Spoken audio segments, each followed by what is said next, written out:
Thank you so much for tuning in. If you haven't subscribed to the channel yet, please do not forget to do so, as we are trying to develop this podcast and make sure that it will evolve naturally and make it enjoyable, this beautiful endeavor that we have started upon.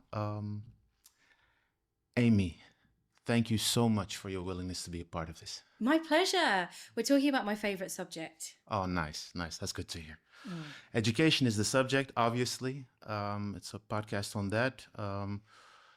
We'll share some experiences along the way. Hopefully, we'll have some time to discuss, your mission and also what your wishes would be for enhancing education. Yeah. So that's basically just the theme. Would you mind taking a trip down memory lane? Yes, I would mind. I thought I left it in the past. No, I wouldn't mind. Oh, thank you. Yeah. Thank you. If I were to ask you to reflect on your time during secondary school, for instance, what would be things that would come up? I was taught by nuns Oh, wow. in an all-girls convent school in Essex, which is a very, very interesting place. Yeah. So Essex in the UK has an incredibly negative reputation. So girls in Essex in particular are described as stupid, blonde, Yeah. and promiscuous. Oh, wow. So you have that in your head during your teens anyway. The stereotype, trying to avoid it at all costs, and then to go through a very strict Catholic education. In primary school, my primary school was Catholic as well. My mum is quite a strict religious lady. Yeah. And then to be taught by nuns who, it might surprise you to hear, are not the kindest people. I can say that now because they're probably all dead. Contradictory. I know. Oh my God, you wouldn't believe some of the strictest, harshest people I've ever encountered. Oh, wow. It made for a very interesting experience. Yeah. I can imagine that's a big contrast, especially regarding the things that the messages they are about, they have to just embody in a sense, Yeah. right? Yeah. Because it's all about peace and being kind and loving, but you didn't have those experiences like me. Well, the Bible's an interesting thing. Yeah. By the way, I'm not religious in any way now. No. I mean, love that, I don't dislike religion. No. I kind of like them all, but I don't follow any one religion. Yeah. It's really interesting how the Bible, particularly the second bit, which I was forced to read, is all about loving your neighbour, forgiveness, etc. Whereas actually what I experienced, which is why I think secondary education is bad anyway, is rules. So a religious education for the most part will focus on what you can't do, what you're not allowed to do, and the behaviours that will send you to hell. And that was the 5 years of my secondary education. And it weaves its way into every area of life, what you wear, how you speak. Everything. Yeah, I can imagine. Yeah. And then all the way to sex education, of course. Yeah. But was this primary school, secondary school?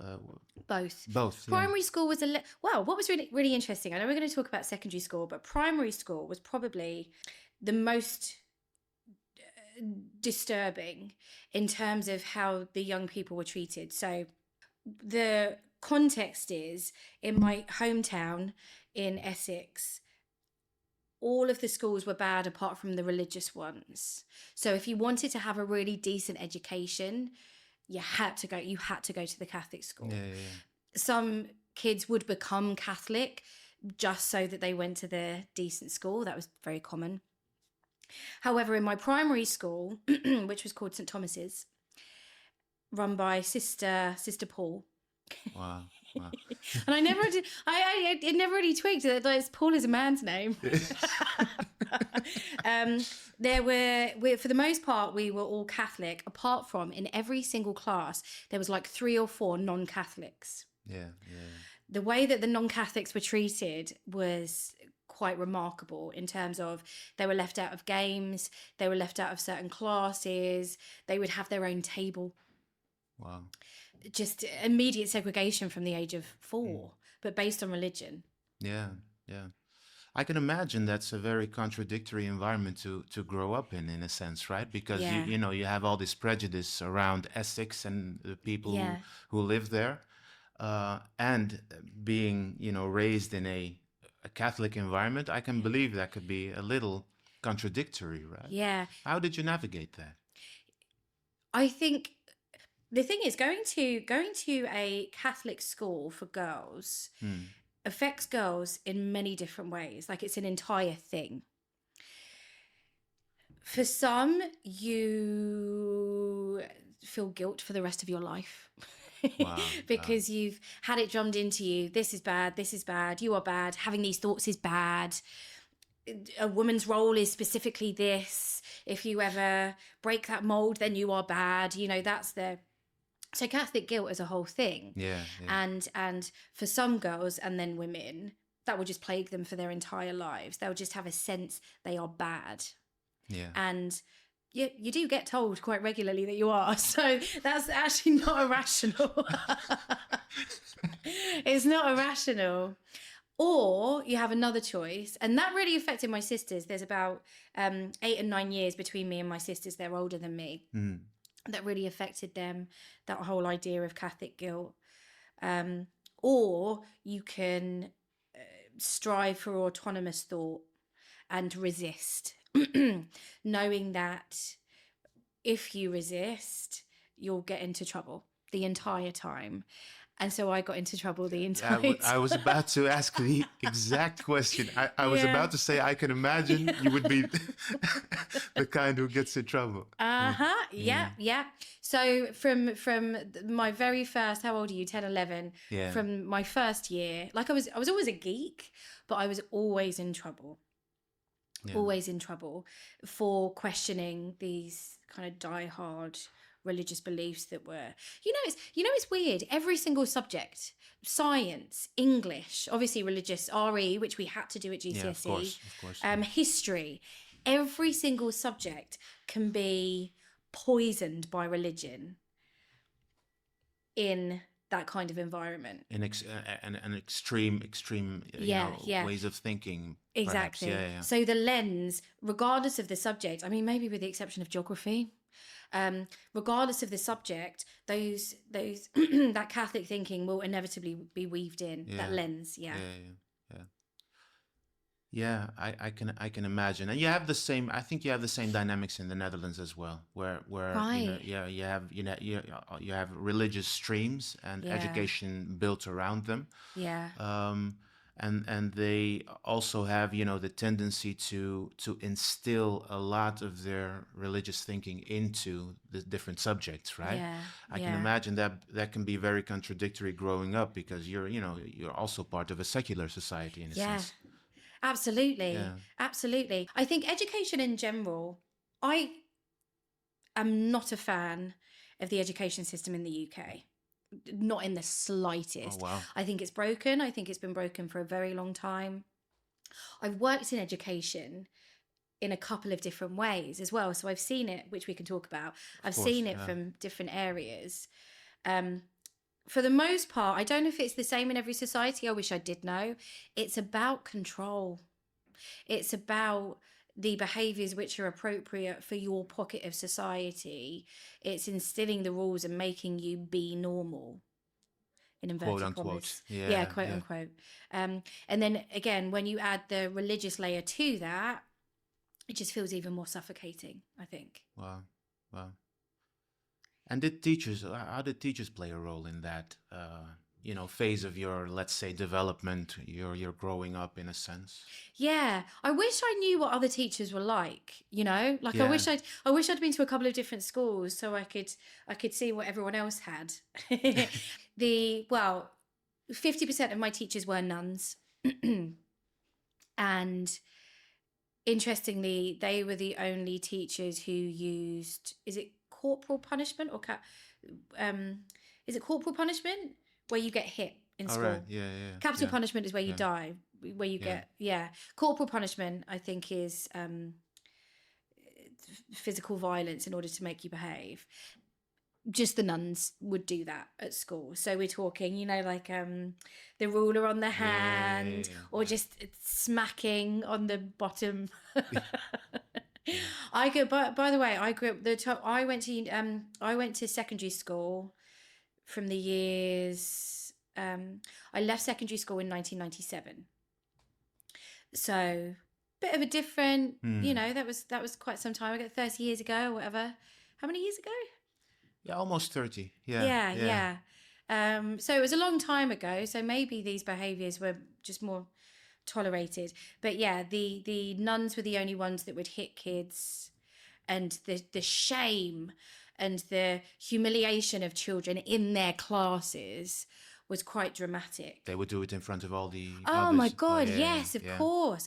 And I suppose, as religion does, if you operate on a system of fear, classrooms were very scary places. If you operate on a system of fear, then people behave. I mean, that's the most basic way. There's another way, which is you get people's respect and then they behave. But I don't think that was but that's a really mature way of understanding humans. Yeah. You strike me as a person who is very autonomous, also regarding one's thinking. I'm not sure, if I'm hitting the right things right now. If I'm touching on the right things. Yeah. But I'm really curious about the way you operated to make sure that you got a hold to that kind of specific thing. I don't know.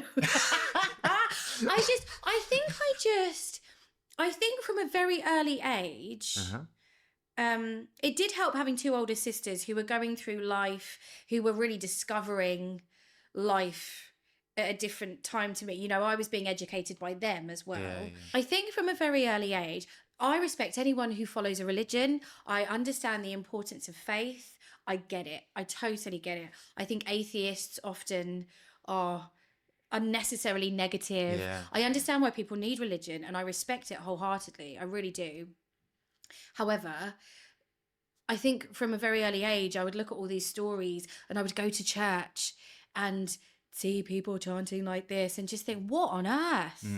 What is going on? Like, why aren't we happy? Why aren't we saying this stuff and being happy? Why aren't we talking about the lovely bits? And so it just seemed very ridiculous to me from a really early age. And I think because of that, I was unable to take it seriously. I never took it seriously. And luckily, I had a group of friends who also didn't take it seriously. Yeah, that makes sense. That makes a lot of sense, especially, touching on all these topics, right? Yeah. Because education is such a formative period in one's lifetime, right? Yeah. If I were to ask you how you interacted with fellow students during that time, what was it like? Well, weirdly, I think the education system is broken. I think religious schools are pretty terrible. However, I did have quite a nice time in secondary school. Yeah. I think people in Essex are very fun and funny and nice. I think it's, they're not dissimilar to, like Cockneys. They're not dissimilar to, like sort of the earth Londoners. Yeah. So I did have fun. However, what's really interesting, same-sex schools have pros and cons. Have you spoken to anyone else that's been to a same-sex school? No, not No no. I don't remember way. talking to anyone who went to a same-sex school. Yeah. Yeah, well, it's You're the first. Yeah, well, it's sociologically, Yeah. it's fascinating. It's fascinating. I think particularly for girls. Now, we know that boys and girls are treated differently at school. There's so much sociology that proves that, sociological thinking that proves that.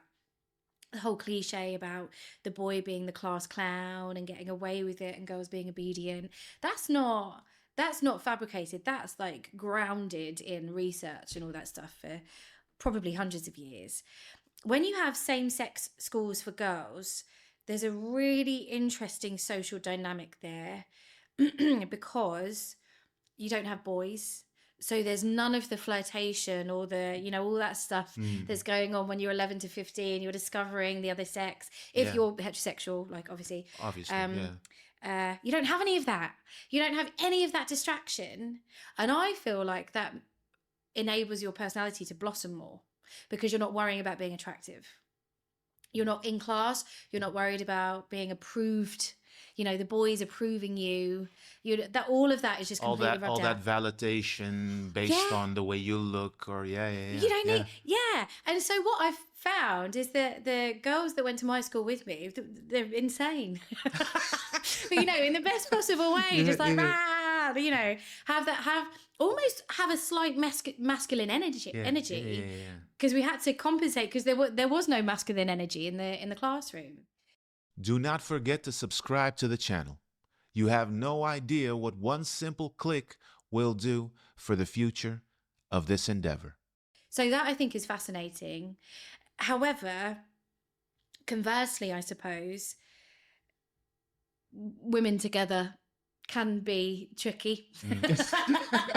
There's lots of proof of that as well. The bitching in a same-sex all-girls school can also affect you quite dramatically in those formative years. There's a really brilliant book by Jonathan Haidt, Haidt, so I don't quite know how to, it sounds hate. Anyway, called The Anxious Generation, which I think came out this year. And it's all about the relationship that teens have with social media. The reason why I'm referencing it is because he talks about young girls at the age of 13 plus, those really important like puberty tween years, they begin to over-index on something called indirect aggression. Girls aren't aggressive, really, and it's not socially acceptable to be aggressive when you're a girl. So the way that girls will have conflict generally is they bitch. They will try and damage your reputation from behind the scenes. They will try and damage your social relationships because that's the aggression that works for us. So in an all-girls situation, that occurs. That occurs. And it can be quite horrible.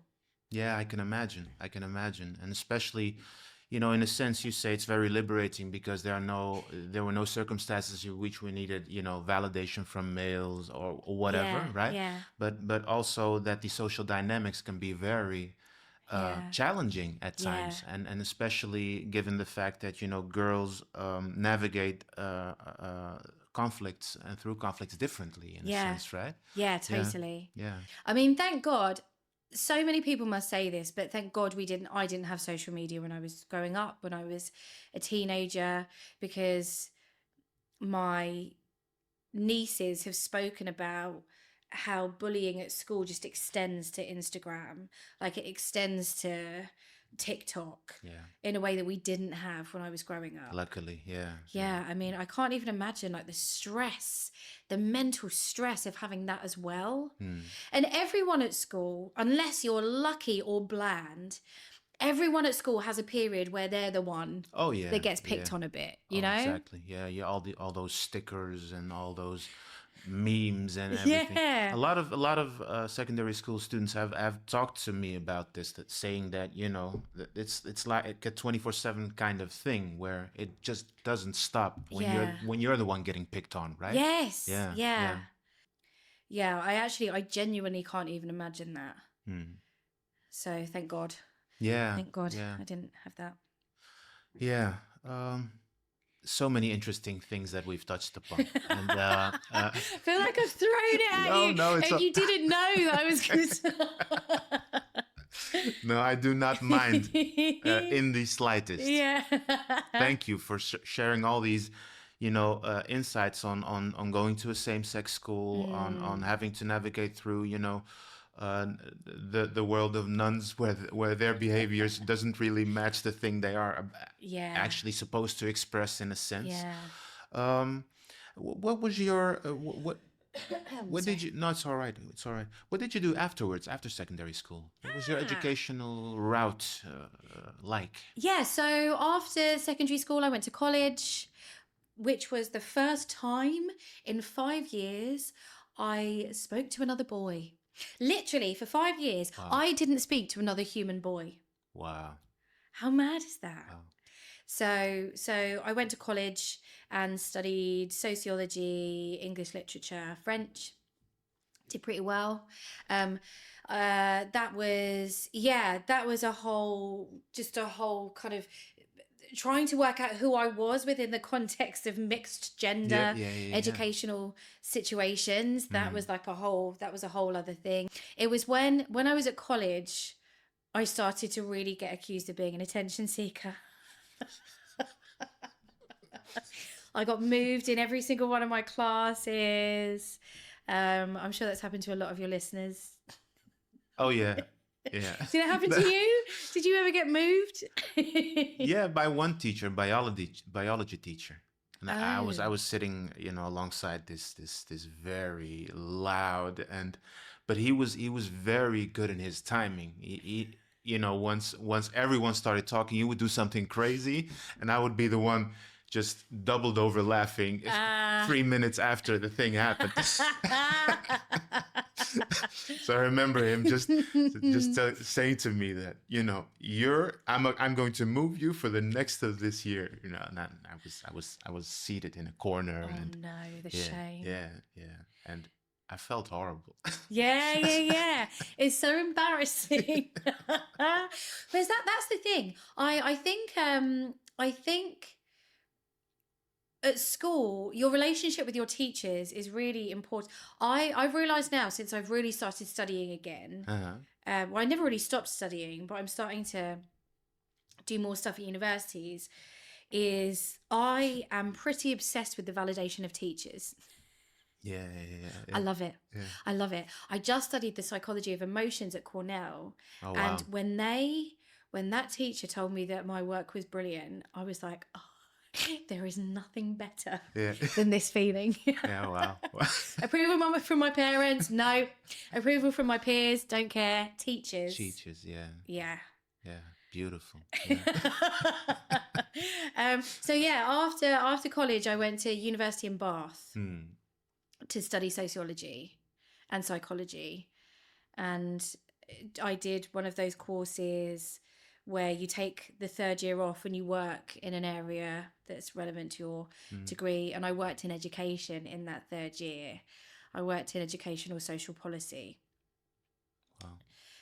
So I saw firsthand how messy educational social policy can be.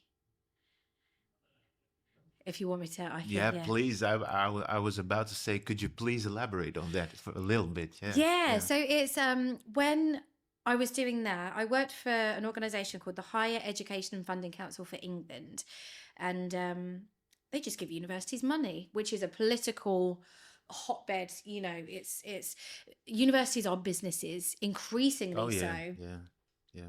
But it was around that time that the commercialization of education was really kicking in. We had a new Labour government, so Tony Blair was the Prime Minister, and he'd made a promise that 50% of all young people would have a degree by a certain year. I think it was like 2010 or something. God, so long ago. And what that did, and so in theory, that sounds amazing. Oh my God, a more educated workforce population. However, what that resulted in was those really crap degrees. It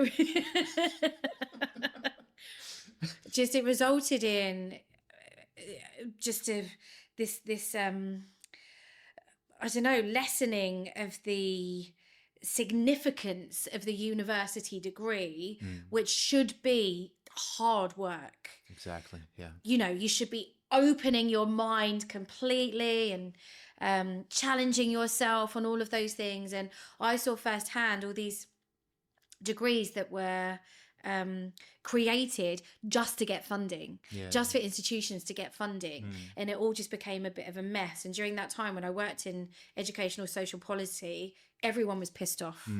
Everyone was pissed off, and the meaning of a degree just completely changed. Evaluated in Yeah. a sense, right? Yeah. And that's not me being superior. It's just, if you're going to do, I don't know, it just seemed, often I suppose governments will create these targets, and then how they reach those targets is the messy bit. Yeah.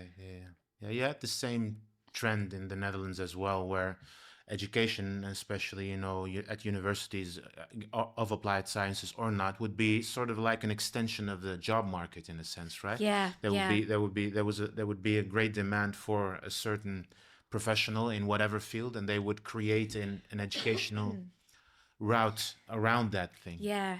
Which really I think devaluates some basic principles, right? That should be taught in educating, especially when you're saying opening up your mind, or developing in a broader sense, becoming a more, let's say, resourceful human being. In a sense. That just completely got wiped off in a way. It's very interesting that there are similarities between countries as well, right? Yeah. And this was when I went to university. Tuition fees had only just kicked in, and they weren't as, I think they were £3,000 when I went to university, and now they're £9,000 per year in the UK. And I've taught at universities in the last 10 years, and the impact that even that tuition fees, £9,000 a year, ridiculous debt, the impact that has on university students is quite significant. It's like a pressure and a resentment combined. Yeah, and I can imagine as well that access is not granted for people who are from, I hate saying these types of words, but from lower social economic environments. Yeah.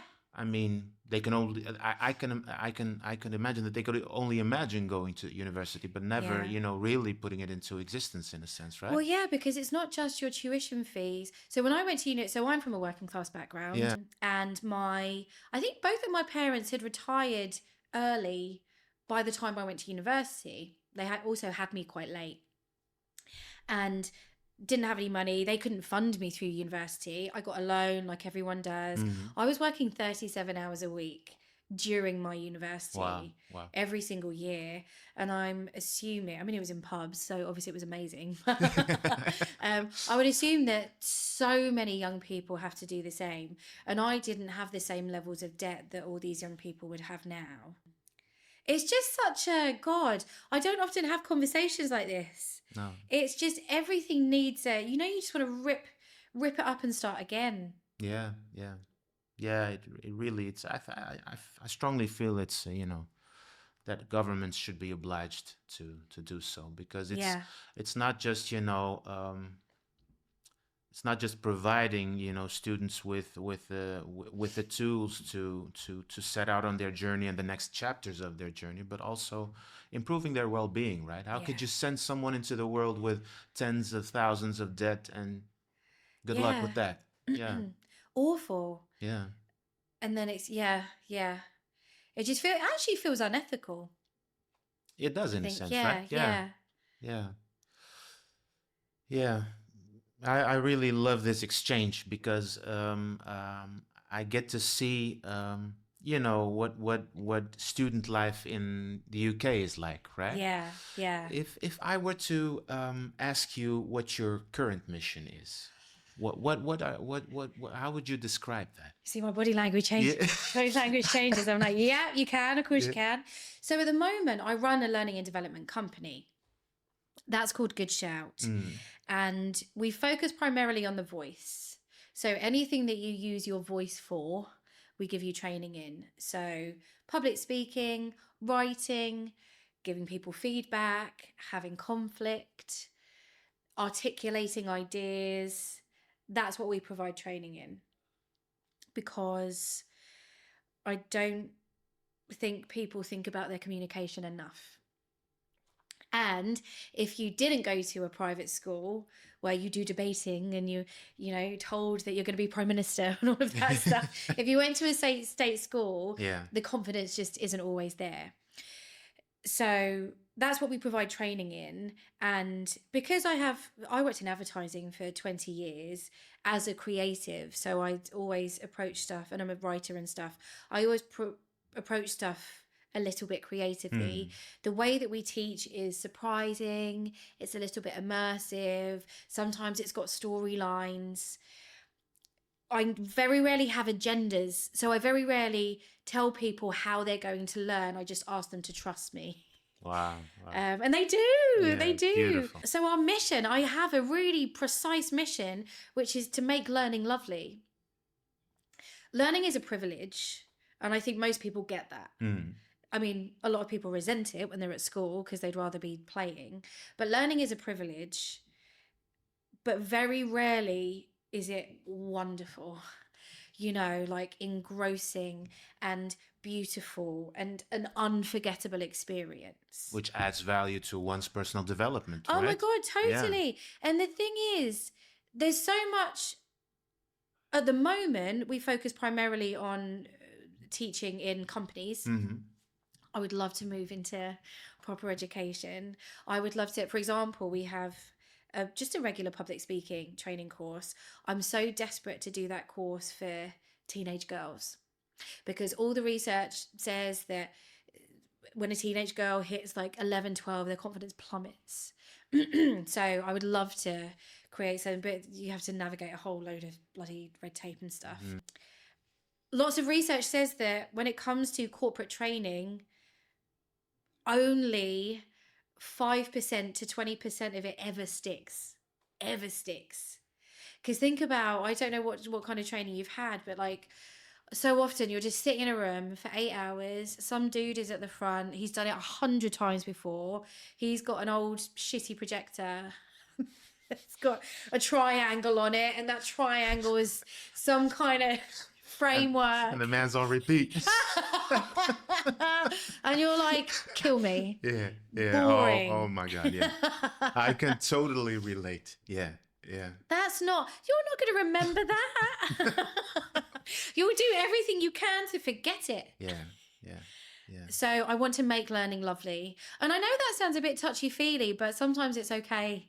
Yeah, of course. Yeah. I mean, it has to be touchy-feely in a sense, right? Because I was going to say, sometimes it's okay to be touchy-feely, but it's not. No. But in the context that we are discussing. I love this. Wow. Oh, but that's a beautiful mission, and I think it's you can apply it to a lot of different contexts, right? I mean, secondary school can benefit from it, but also a lot of professional contexts where people are out of touch in a sense. Does that make sense? Yeah, I think a lot of, God, it makes sense in so many different ways. I don't know if I can tackle every single one of the ways that it makes sense in. I think most people are grateful. This is the proof that learning isn't lovely right now. Most people are so grateful to have finished learning by the time they finish college or university. Thank God, I'm done. I'm never going back. I never want to write an essay ever again. So many people will go through work and their learning is done. They might learn the jargon in their job.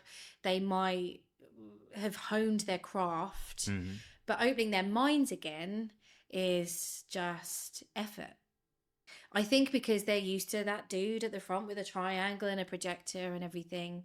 And then I also think most people, it's just the way of the world. When you do a job, you become only focused on that job and not all the stuff around it.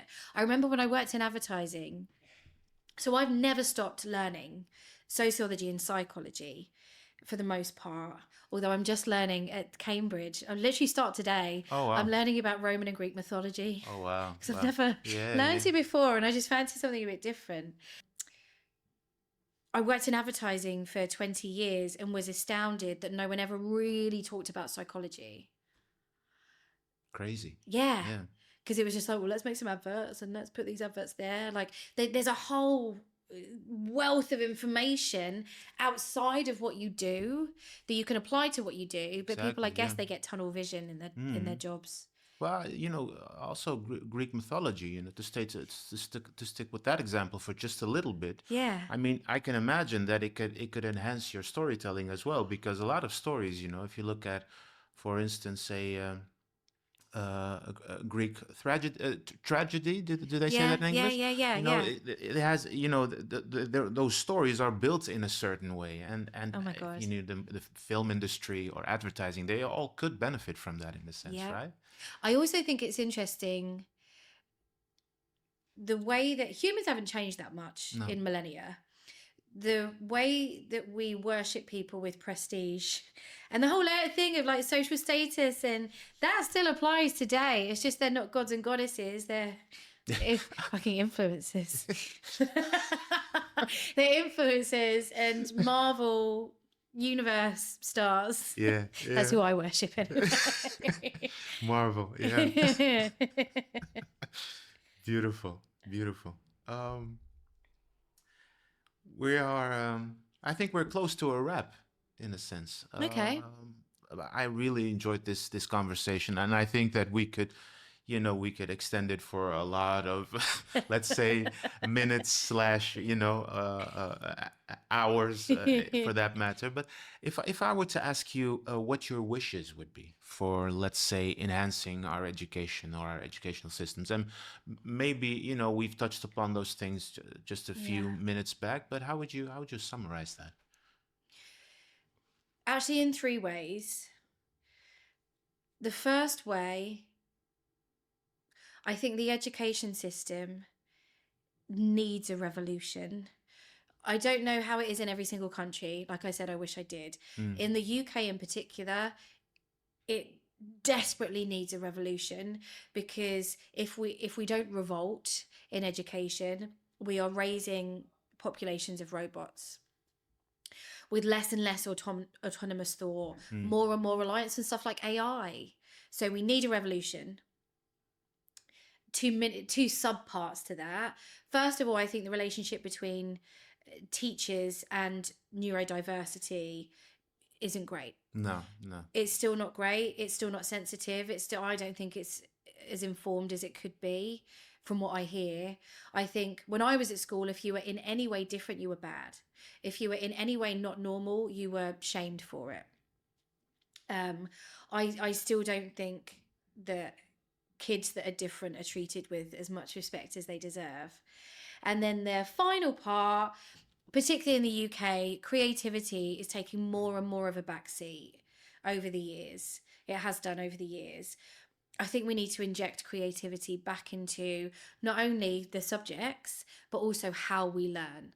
I think with my mission being making learning lovely and immersive and surprising, there's no reason why we can't do that for kids who are at their most creative when they're 6. I think that's the thing. I think apparently you're at your most creative when you're 6.